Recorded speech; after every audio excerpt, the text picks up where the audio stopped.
This is Hannibal here from thehannibaltv.com, and today I have the honor of interviewing one of the greatest lightweight fighters of all time.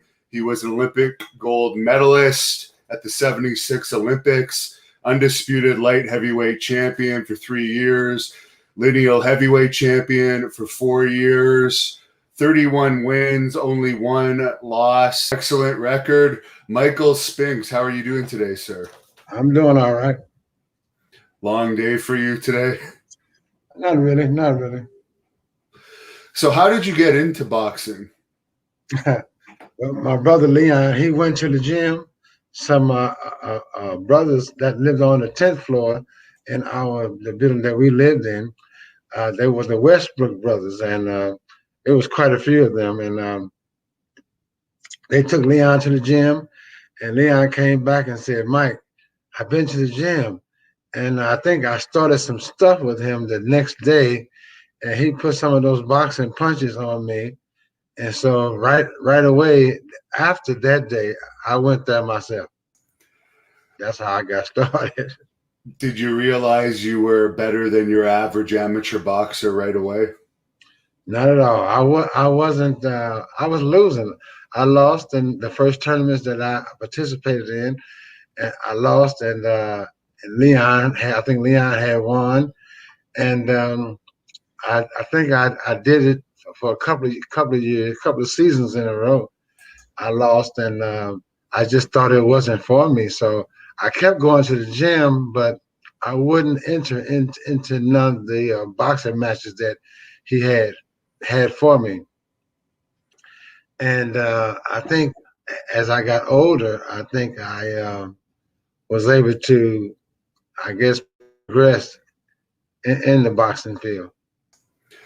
What were some of the keys to your training as an amateur that allowed you to progress into the boxer that you became? Well, when I finally won a tournament, I had worked. I worked extremely hard, and I found out that hard work brings victory. I found out that if you work hard, you'll get the victory. So that's what I started doing, and I started winning. Now, what was your training consisting of as an amateur? I would guess road work, calisthenics, and sparring and boxing training. Yep, and I also ran up the steps. It was 11 stories in the building that I lived in, so I started running up and down the steps. I did about 3 times, just 11 stories. So that was quite a hike. How many miles would you run on average a week for your road work? Oh man, I think we had moved to the south side of St. Louis, and I would run back to the Pruitt-Igoe projects where I lived at first. I would run there and run all the way back across town. I ran to north and back to the south. Did your brother Leon help you out much when you first got started in boxing? Well, not really. Leon was doing his own thing. And I got in the ring with him one day, and he was beating me like he didn't know me. I thought your brother's supposed to take it easy on you. And I was crying in the ring as he was beating the daylights out of me. And I was saying to myself, I said, "This is my brother. He's beating me like he don't know me." And so, and then that stopped. You know, I don't know. I think my coach just wanted to see how I would fare up with my brother Leon. But I think a couple of years later, I don't think I was in boxing at the time, but I was still going to the gym. But Leon and myself, I talked him into putting the gloves on and spar with me. And it was a hallway that we lived, that was under where we lived. big long hallway. Anyway, me and Leon got in the square, and I beat him. Wow. And I saw I just remembered or saw just how I beat him. Leon punched real fast, and I was punching fast at the time. But as Leon slowed down, that's when I came out of my shell, because I would be blocking the punches most of the time. But once Leon slowed down, I came out of my shell, and I would beat him. So I found out some key advice in terms of how you do it, and that's what I did. Leon slowed down, I speeded up, and I beat my brother, and I slung the gloves off my hands, and I said, I beat your ass. And so that was the start of my doing all right in the ring. Is there any particular fight of your brother's that you enjoyed the most, or you were happiest about him pulling off a victory in? Is there what? Is there like one of your brother's professional fights that you enjoyed the most? Because I assume you watched them. Yeah. When he fought Muhammad Ali, and the thing was, Leon and myself, we always stood out in the audience, and we'd be hooping and hollering for one another to do well in that particular fight. And but Leon, I mean, we always rooted for one another. And one of the best fights, one of the fights, and as a matter of fact, I pretended to be Muhammad Ali the way I tried to fight the way he did, and Leon was beating me up then too, but I wasn't crying at the time. It was a good workout that I had with him. Now, there's a fan on here. This is a wrestling channel mostly, and I guess your brother appeared on a wrestling show in the 90s. Do you have any recollection of that? And did you ever get any offers to appear in a professional wrestling event over the years? No, I never got invited to participate in a wrestling match, but I think I did see Leon in that wrestling match, and I think the guy was kicking Leon's legs, and Leon's legs were very sore after that. But I never participated. When you would spar in practice, how many days a week would you do heavy sparring? Well, you start off kind of slow. You start off, making. You start off maybe two guys. You spar with two guys, and then as time went on, the sparring picked up. I would spar with 4 or 5 guys, and one evening, I go maybe 2 rounds with the first guy, 3 rounds with the second guy, sometimes 4 rounds or 3 rounds again, and then 3 rounds again. So it was. I mean, as you went along, you picked up you picked up the sparring rounds as you went along. There's a fan asking what Corey Spinks is up to these days. Corey lives in Florida, and I think he's at that gym down there. And I heard he was training boxers. He was doing that. And what's Leon doing now? Leon's living in Las Vegas, and I guess Leon just trying to stay healthy. I see. Now, you had a lot of amateur highlights. Of course, that was probably peaking when you won the Olympics in Montreal. Any particular fights or tournaments you won as an amateur that stand out to you? Yeah, when I first won my first national Golden Glove, that was in 19.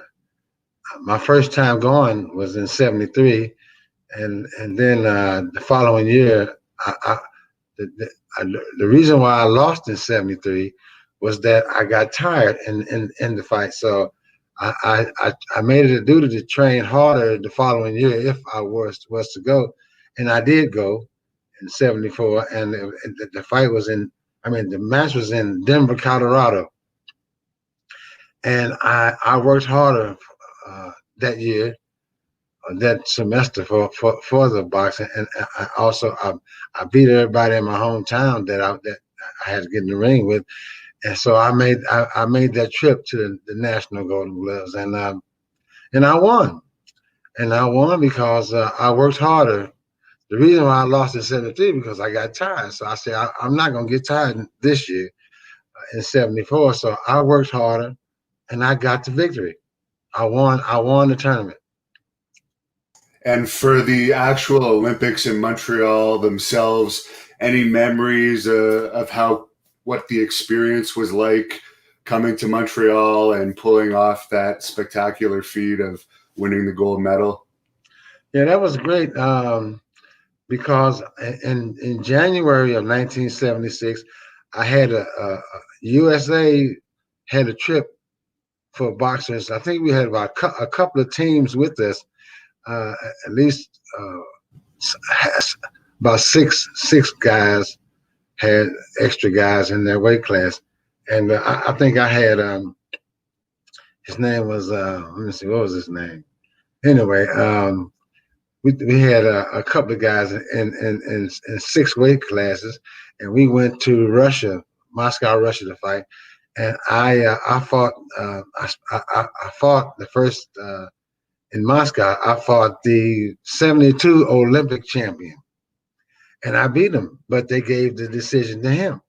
And so I think the next time I fought a guy named Rufat Reskiv, and I saw Leon match up with him in the bouts where they had the American heavyweights boxing the Russian heavyweights, and I saw Leon fight this particular guy. And so when I got to the town that township, um, they put me in the ring with him. And the thing was, I had did well with Leon, so for some reason I just couldn't get afraid of this guy that Leon fought from Russia. I couldn't get afraid of him. So it was strange that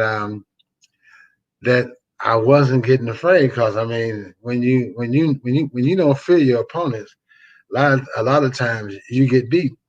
Anyway, I got in the ring with the guy and he made a funny move, and I said, okay, next time he make that funny move, I'm going in. I'm going in for the kill. So he made that funny move again. I went in, and next thing you know, I was sitting on the canvas, and I'm looking up at the lights over the ring. I'm saying, "Oh, how the hell I get down here?" So uh, well, anyway, we couldn't get a decision over there in Russia, but he beat me there, and just so happened in Montreal, he was in my weight class at 165 pounds. So I had a chance to get him back, and we got in the ring, and I did it to him. I stopped him with a body shot. So that was a memorable victory because I won the gold medal when I beat him in the finals.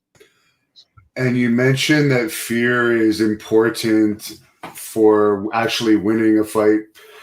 How did you deal with fear and nervousness going into fights to use it to your advantage rather than to some people it'll be a disadvantage, it'll make them tired or it will make them not think straight? Yeah, when you have fear of your opponents, you kind of like cover all your bases, and in what you do in the ring, you protect yourself a lot better, and you don't run into things like I did when I didn't have any fear for the Russian in Moscow. I got in the ring, I didn't have no fear for him, and I got hit with a hell of a right hand, and next thing you know, I was sitting up looking at the lights over the ring. So fear sometimes you can use to your advantage, and that's what I did with fear. How was your popularity as a fighter after you won the Olympics? I would imagine you'd start being recognized at that point in your life by boxing fans and people recognizing you as a celebrity for the gold medal? Well, after the Olympics, I came home and they had a little motorcade from the airport to take me home where I lived, and that was that was pretty much. I was really being recognized in my hometown. And of course, you ended up turning pro, but I understand you didn't want to turn pro at first. What actually made you take the dive into the pro fighting game? Well, on the job, I was cleaning, and I fell asleep in the ladies' bathroom. It was graveyard shift, so it wasn't no women there. But anyway, I fell asleep in the ladies' bathroom. I woke up by my supervisor cursing me out real bad. And so I told him that, I know I made a mistake. I deserve, the scolding. But right then and there, I said, when I messed up on the job, I said I might as well go ahead and turn pro, because the guy was cursing me out really bad. And the thing was, I started to beat him up, but I didn't want to get in trouble for that. So I just decided to turn pro after that good cursing out he gave me. Did you have any big pro offers after winning the gold medal? Because I would have imagined that some fight promoters would have wanted to see you turn pro right away. Yeah, it was a guy, my promoter, Butcher Lewis. He came to the press room where I guess everybody that won a gold medal would go to I guess if somebody wanted to talk to him, they would lead them to this press room that we had. And so that was it. Butch Lewis came to me and he asked me, did I want to turn pro? And I demonstrated to him what I felt like doing. And that was, I put my hands behind my head and I kicked my feet up on this chair. And I told him, this is what I feel like doing right now. At this particular time, I said, but if you want to give me your number, I said, I'll take your number. And if I change my mind, I'll give you a call. So that's how that happened. And the thing was, after I messed up on my job, the very next day I called him and told him to come on and talk to me, because I'm ready to turn pro. Did you have a contract when you turned pro for a certain number of fights, or was it just like a per fight deal? Yeah, he gave me. We had a contract, and it was so many fights he had on there, and how much money I was going to make. And you ended up getting a 31 fight win streak, which is incredible. What were some of the keys to your success as a pro fighter? Well, I trained hard because I found out the key to winning, and that was you work hard and you get what you want. That's what I started doing. I started working hard, and I trained real hard. Did my running. I went to the gym and boxed and did all the things that guys do in a gym. And the thing is, when I worked hard, I got what I wanted. And I found out the key. The key to me was condition. And I think I won a national Golden Glove before Leon. And the same year, 74, after I won in March, Leon, the Armed Forces, they participated in the next tournament, and Leon won. So I put Leon on a win streak as well, because Leon had been going to the national way before me. I think Leon was going in 71 or 72.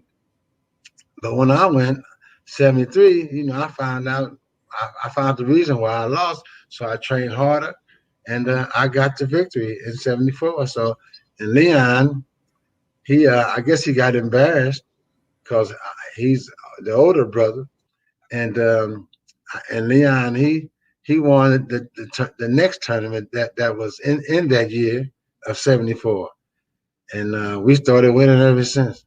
At least I did. I didn't. Leon kept on, but I didn't.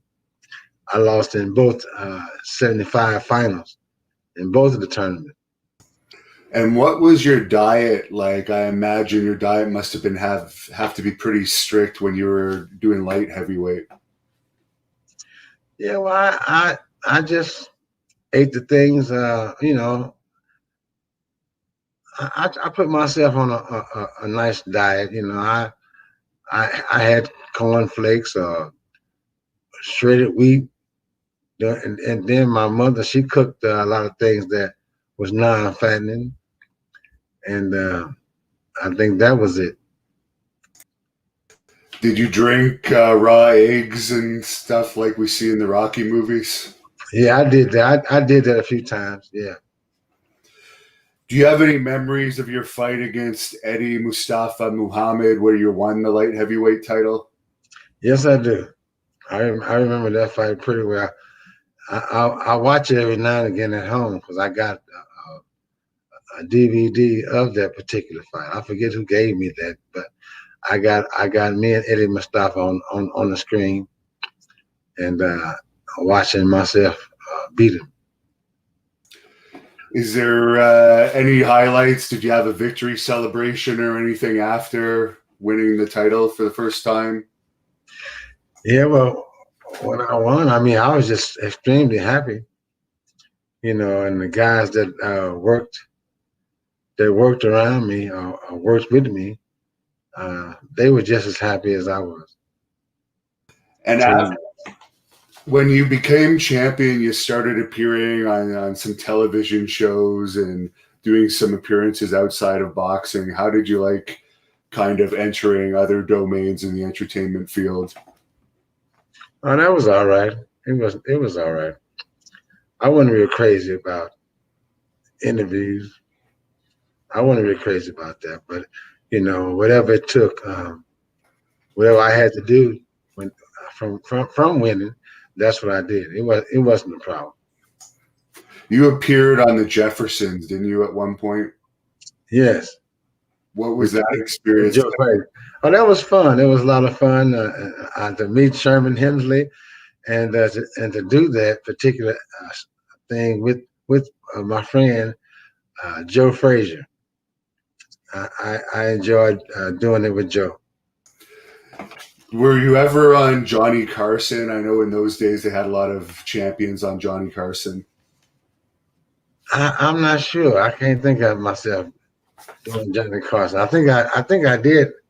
I'm not sure. I think I was on the Johnny Carson, so I'm not sure. Now, you had a 24-year-old wife that passed away, unfortunately, I think from a car accident. How did that affect you mentally and affect your training at the time? Well, that was hard for me because she had went to a palm reader, and she said that the palm reader told her that she would die young, and I told her that she got to rebuke it. I told her to rebuke that. What she told you, I said rebuke that so that you don't, But I didn't know if she was going to actually, die or not. But that particular night, I had to go to a press conference in Atlantic City with Braxton because I was getting ready to fight Braxton, and she wanted to go, but I told her that if she took too long, I'm gonna have to go because I got to be on time. And so she changed her mind, and I went on. And next thing you know, I think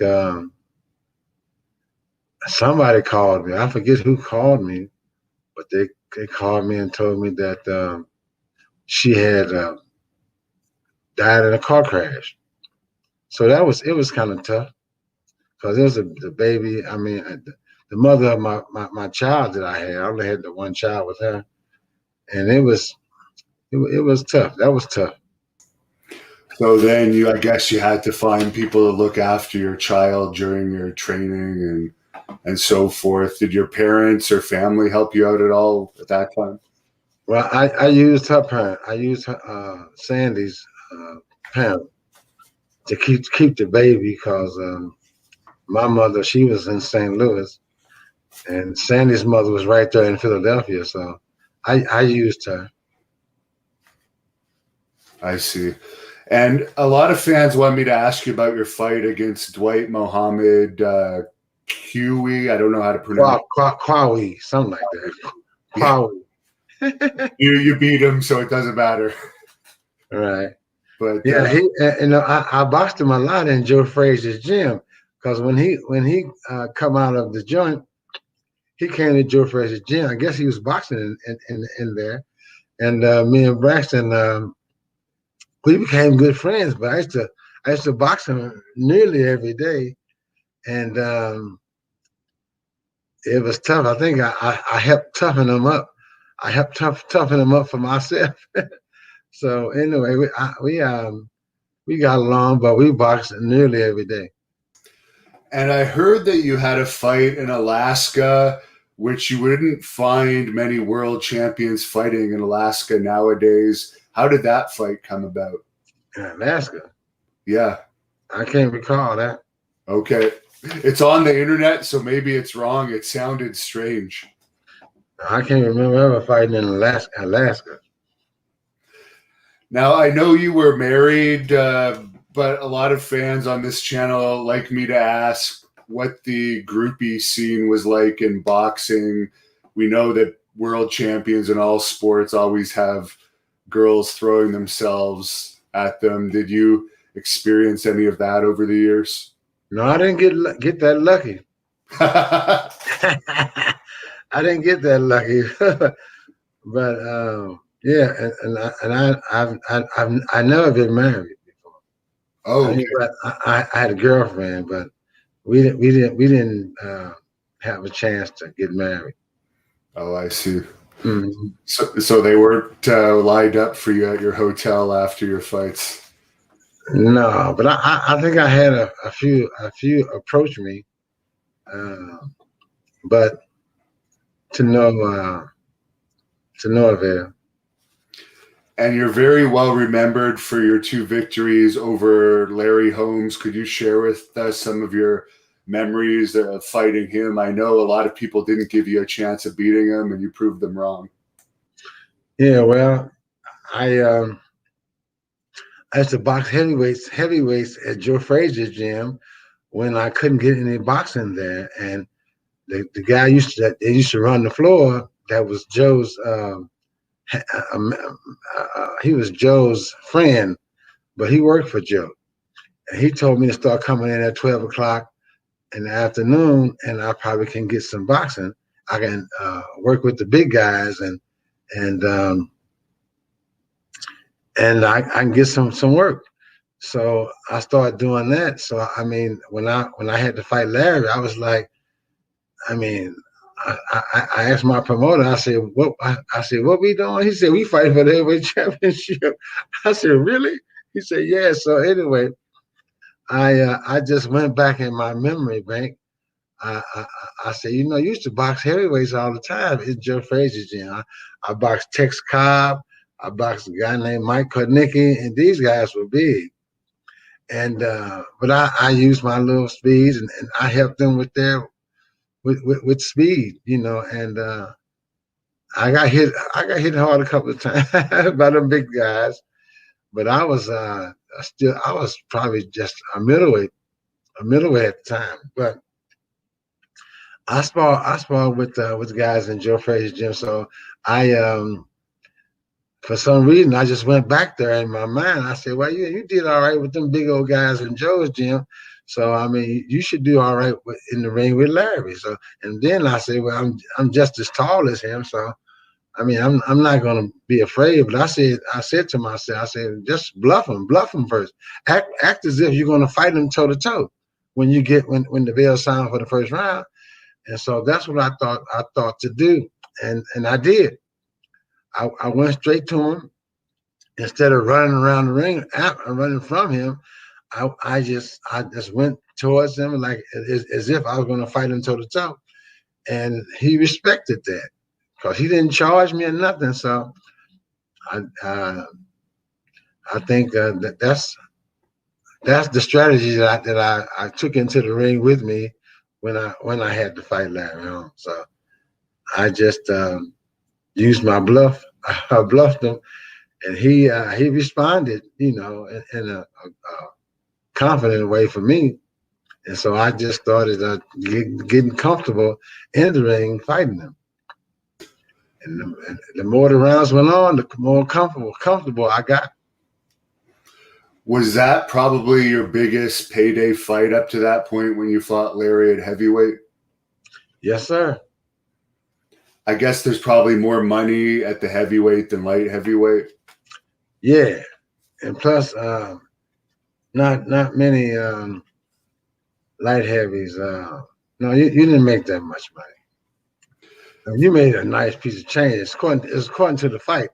If it was a big fight, I mean, you get paid, but yeah, heavyweights made more money. Did you spend a lot of money on your robes? No, I don't remember spending any money on them. I think Butch Lewis he got them made for me. Okay, so you got them sponsored probably, and your promoter helped with that.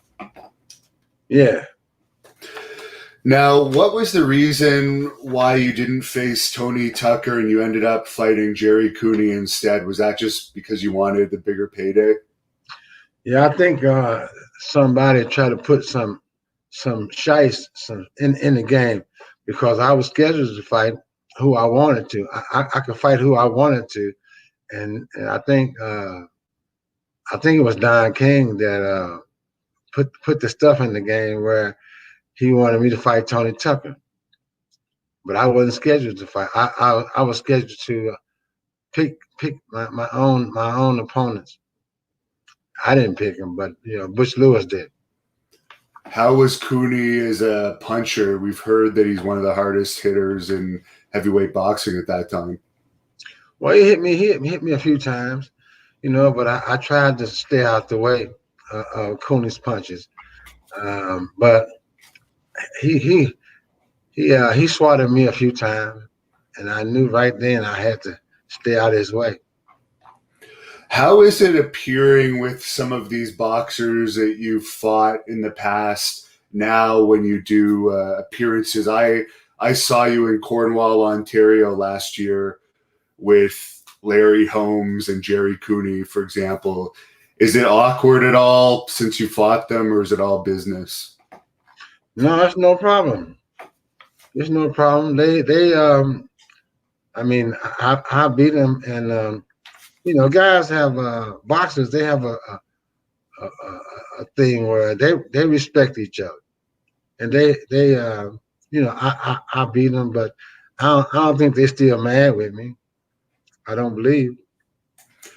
Now, this is an interesting fan question from Carlos. He's asking that he saw you on a TV show in the early 80s where you got in the ring with some tough guy who was not a pro boxer and you beat him up easily. It was one of those make your dreams come true type shows. Do you have any recollection of that? No, I think I got in the ring with, it was a football player, I think. I can't remember. I think it was it O.J. Simpson? I think it was O.J., but I can't recall. Was that common that they would have you do exhibition bouts like that just to help your popularity, I guess? No, I didn't do many exhibitions like that. I didn't do that. And of course, everyone remembers your fight against Tyson. It's on all of Tyson's highlights. And unfortunately, I guess it wasn't your best fight day. Any thoughts of that fight? That was your one loss after 31 victories, which is an incredible record. Yeah, well, it's okay. I got in there and I thought I did what I can do. But if I had to do it all over again, I would run around the ring for a while and not try to hit him the way I did in the fight. Would that have been one of your biggest paydays, that fight, if not your biggest? Yes, that was it. That was my biggest payday. There is this infamous story about Mike Tyson punching a wall before your fight back in the dressing room. Is that all just folklore, or is there any truth to that? No, I don't know. I don't know. I wasn't on his team, and I don't know what he did in his dressing room. But I know when I got in the ring with him, he hit me. He hit me, and I went down. Now, what do you think about this upcoming fight with Tyson and Roy Jones Jr.? I think it's going to be in November in Los Angeles. Tyson getting back in the ring after all these years. Sure, I don't know what to think of the fight, but I don't. If Tyson, he still should be able to fight, and I don't think unless Roy Jones and got real fat, but Roy wasn't he wasn't a heavyweight, but if he's going to fight as a heavyweight, I I wish him good luck, but he's fighting Tyson, so. And Tyson still should be able to hit pretty hard. I don't think Roy got a chance. Someone says the football player you fought, his name was Mark Gastineau. I guess somebody looked it up. Yeah, I didn't fight him Gastineau. Okay, I don't remember. I see. So as far as pro football players, you said you were in the ring with the one. How do you rate their toughness compared to boxers? Well, get hit in the face that's a turnaround compared to getting slammed to the canvas. A lot of people can't take punches to the face. No. Do you think you would have potentially done an MMA fight if MMA had been around back when you were at your peak? No, I wouldn't have done that. I don't want, I wouldn't want to be getting kicked on my thigh, in my gut, upside my head. No, I couldn't do that. Do you feel you had extra pressure on you because of your brother's accomplishments as a boxer? Nope. Is there anything in particular you did to develop your own punching power? I worked hard. I had a good coach. I had a good coach that taught me how to fight, and I just and I would go to the gym nearly every day, and he taught us how to fight well. Were you ever offered a fight with Evander Holyfield? No. Now, you were the first light heavyweight world champion to also become a heavyweight world champion. Is that a special accomplishment for you? Obviously, it probably is. Sure, yeah. Because I never thought a day that I would fight as a heavyweight.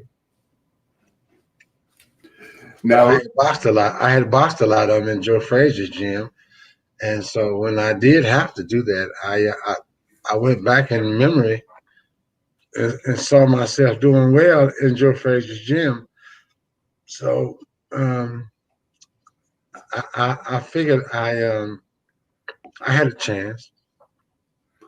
Now, you retired after the Mike Tyson fight. Was that just because you had made your money, you still had your health, and you wanted to get out of the industry before something bad happened? No, the thing was, I said to myself, I said, if I ever was to lose a fight, I would hope it'd be my last fight. And it just so happened the fight that I did lose, it was, I mean, I was a heavyweight, and I couldn't see myself fighting as a heavyweight, getting punched by these big old guys. I was tall, but I mean, I wasn't that, I was kind of scrawny. I didn't think that I could take a lot of punishment by the big guys. Did you ever have any big fight offers that you turned down after the Tyson fight?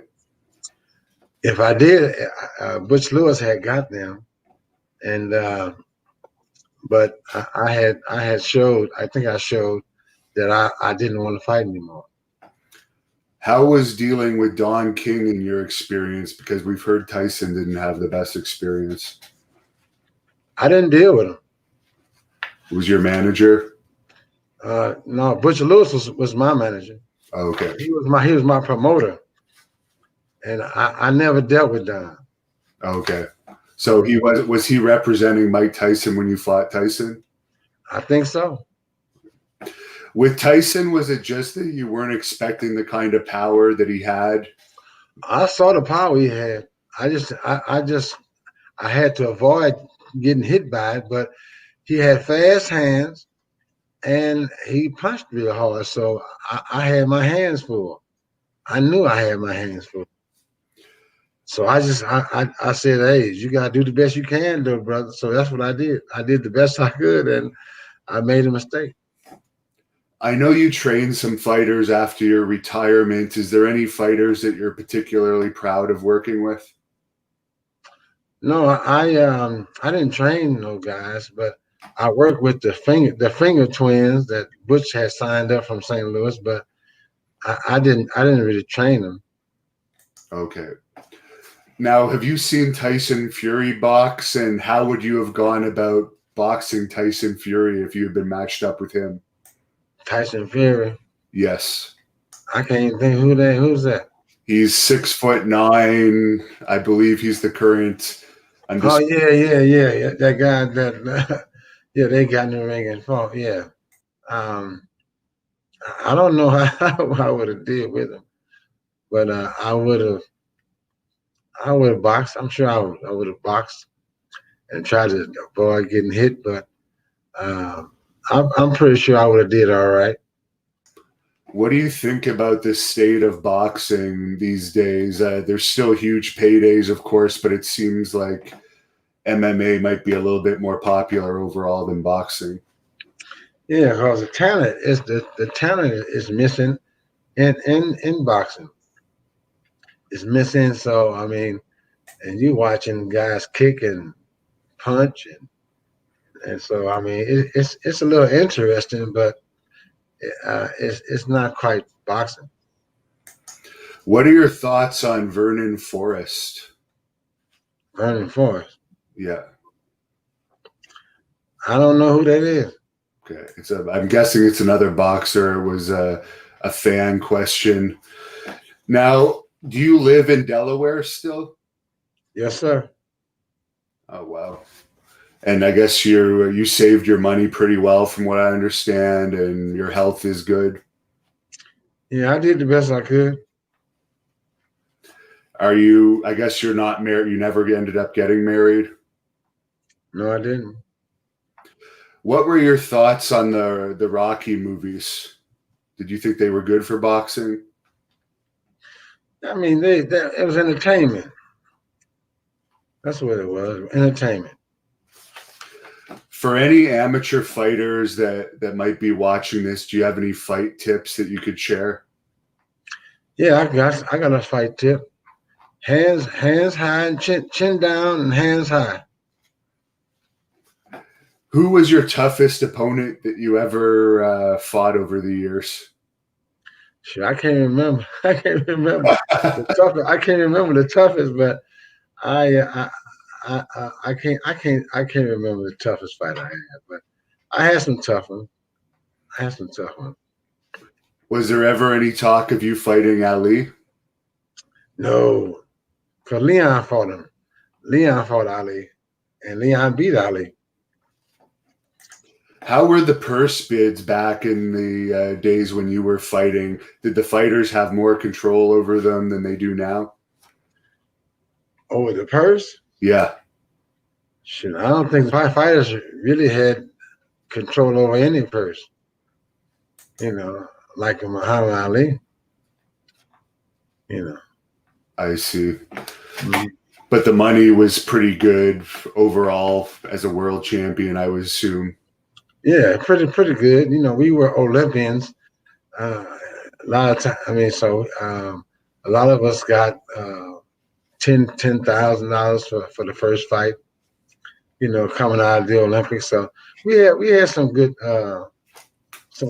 paydays. Some.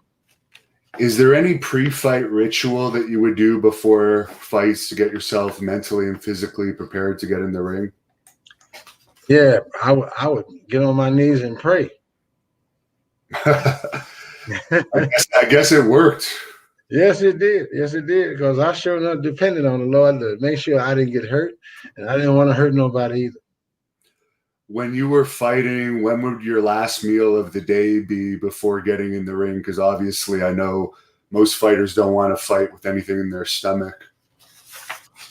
Well, I used to eat a steak, but then I started. I got involved with this nutritionist guy named Mackie Shieldstone, and I developed better eating habits. I'll eat some chicken instead of the filet mignon or the big New York steak. But I learned with Mackie. Mackie helped me out with eating, and a lot of times, I wouldn't eat heavy, or I would eat kind of light, where I was able to perform without having any problem. Do you follow Demetrius Andrade at all? I don't think I know who that is. Okay, it's another boxer. A fan was asking you that. There's another fan that's asking you if there's any opponent that you thought you would destroy, but he ended up being a really tough fight. No, I never doubt. I never doubted what could happen to me in the ring. But I just had to prepare myself for whatever. How did you get the nickname the Jinx? From my boxing promoter, he just thought of our last name, Spinks, and he just put the jinx on there. How did your workout routine change when you moved up to the heavyweight division from light heavyweight? Did you lift heavier or anything? Oh yeah, well I lift a little bit, but I started sparring. I started sparring with nothing but heavyweights. I mean, big guys, and you talking about? I mean, that was tough. That was tough sparring with the heavyweights, but I made it through it. I made it through it. I got uh, I got cuts and bruises, and but I made it. I made it, and I was smaller and I was a little faster than a lot of the guys that I sparred with, but I I got hit pretty hard, and I made it through it. I made it through it. It was a lot of tough heavyweights I sparred with. Is there any fighters from today's boxing scene that you would like to have fought if you were still in your prime? No, I never picked. I never picked my opponent. I left it up to my promoter. Okay. There was some type of lawsuit with your promoter after he passed away. Did that ever get sorted out? I can't recall. Now, apparently a fight was proposed between you and Matthew Sad Muhammad. How would you have boxed him if that ended up happening? Well, me and Saad came to Joe Frazier's gym one day, and he wanted to check me out. I had just got to town out of St. Louis, and I don't know uh, what made Matthew Saad Muhammad want to come check me out, but he came to Joe Frazier's gym and wanted to work with me and work out with me, get in the ring and box. And I think he had made a mistake, but I saw he was strong. He had some good punches, but I had faster hands, and I think I kind of he didn't do too well in that boxing match that we had in Joe Frazier's gym. Who had the best chin of anyone you fought, in your opinion? Lord, I can't recall. In your mind, who are some of the best boxers of all time? In my mind, who are some of the best boxers of all time? Yes. Mm. Well, you had a lot of them. You had a lot of guys that could fight. You know, I can't remember all of them. You know, but I know Leon and myself. We were pretty good coming out of the Olympics, and you had Muhammad and Joe Frazier, Kenny Norton. You had a lot of guys that could fight. There's a fan asking if your Olympic gold medal victory was the favorite win of your career. Yeah, 'cause, I mean, it was revenge. He beat me in Russia, and then I got him back for all the marbles in Montreal. So that was a great win for me. I owed him a butt whooping because he beat me in Russia. And so when I got a chance to fight him, get him back, and I did him worse than he did me. He knocked me down in Russia, and I knocked him down in Montreal, and even hitting him with a body shot that stopped the fight altogether. So I did him worse. I did him much worse than he did me. There's a fan asking how you prepare to fight a guy like Sugar Ray that has super speed. Sugar Ray, shoot, I don't. I guess you just try to rumble with him, but Ray was not in my weight class. So if I had to fight Ray, I'm sure I would have beat Ray because I'm a much heavier boxer than Ray. But Ray was good. He was our teammate in Montreal, and we voted him in as being a team captain. So yeah, Ray was pretty good. He could fight. There's a fan asking how you want the Spinks family legacy to be remembered in boxing history. Well, it don't matter. It don't matter. We in there somewhere. I imagine you're probably in numerous Hall of Fames already. Yes. Which ones are? Well, I know you're probably in a ton of them, but like, what are the main Hall of Fames you're in? Well, in Canastota, that's where I got inducted first. And was that 94? Wow. Yeah, that was it. Is there any city that you liked fighting in the most? Not really. I didn't care where they put the fight up or where we were fighting. As long as they had a ring and it was safe. What are your hobbies now that you're retired and long out of boxing? Is there anything you like to do in your free time? Well, I like to do a lot of things. You know, yeah, I like to do a lot of things. You know, I can't. Well, it's kind of hard to remember everything now. Do you travel much? Yes, yeah, I do that. I travel. I travel pretty a lot more now than when I retired. Who do you think the best pure boxer is in the Spinks family? R.Y. Martinez is asking. Who was the best? Who was the best pure boxer of your family? Shoot, I guess Leon, myself, and Corey. I guess you all supported yourself, and there wasn't really that much competition between you guys. No, it wasn't that much competition. Leon, and myself were good friends. That was my big brother, and Corey was his son. So Corey was like a little brother to me. Do you have any social media or anything where fans can look you up and follow what you're doing? I think you have a Twitter, I heard.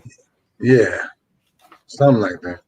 Something like that. I'll look it up and put it in the descriptions for the fans. Is there anything you'd like to say? to the fans? Oh, sorry. What's that, Nick? Do you have his Twitter? Is there anything you'd like to say to the fans, Michael, that have supported you and have been watching this interview? Yeah, I appreciate them from rooting for me when I was in the ring. Now, I'm just a very amateur boxer. I like to work the heavy bag. Is there any heavy bag drills you would recommend just for my personal knowledge? Yeah, well, you don't punch down at the bag. You punch high, in case you're fighting a taller guy. That's how we did it in St. Louis. Our coach told us to punch high, so you can keep your hands up. What's your favorite combination, or maybe your top 3 combinations? Well, the 1, 2, 3. Jab, right hand, and left hook. You keep it simple. Mm-hmm. Any keys to the body shots? Any keys to the body shot? Well, you're hitting right in the middle, solar plex. Punch right there. Did you do much liver shots when you were fighting? Well, if I could, a lot of times you shoot for the liver. Sometimes you hit the elbow, and that hurts your hands. Kind of hurts your hands. So, I mean, the thing was, I was a headhunter. And only after I had him concentrating on me, hitting him upside his head, then I would throw a body shot. And 9 times out of 10, I would land that punch right in this solar plex or in his gut. Are you familiar with Deontay Wilder, who's been having the series of fights against Tyson Fury? Yes. There's a fan on here asking, in your opinion, what does Wilder need to do to beat Fury? Well, he just needs to keep his hands up, and I mean he got to use them straight punches. Straight punches. There's another fan asking, what's the best way to work a punch? I guess to work on your punches. Yeah, well, that's it. You got to work on them, but you put your hands up and you shoot your shots right in front of you and bring your hands back to protect your face. What are your thoughts if you have your hands up on the people that fight with their jab hand faced outward so it has a little bit more snap to it? Do you think there's an advantage to that, but it's harder to block? Yeah, I don't think you should hold your guards while you got your fist facing you. You got to have your hands, kind of even. As you punch, you can turn it over and land a good punch. You punch you try to use the knuckle surface, the 2 knuckles up top, and you land better shots like that. And finally, do you have any tips for training for the bobbing and weaving and the actual avoiding of punches? Yes, that's what you gotta do. You gotta bob and weave. Sometimes you can put your hands up, but you gotta bob and weave. You gotta go to side, or step back, step forward, and you bob and weave to avoid getting hit at will.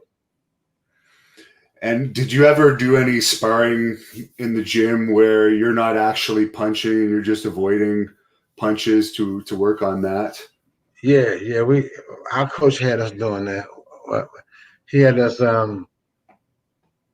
All we could do was bob and weave, and he put a smaller guy, not a big guy, in front of you, and all he did was jab, just many jabs, just jabbing, and all you could do was duck, and knock the punches down, and it helps you with your defense tremendously. Well, thanks a lot for doing this interview. I really appreciate it. I'm a big fan of yours, and I'm a big boxing fan. I appreciate the boxing tips. I'm going to work on some of that stuff. All right. Is there anything you'd like to say to close this off? Thanks again. It's been an honor. I enjoyed the interview, and that's about it.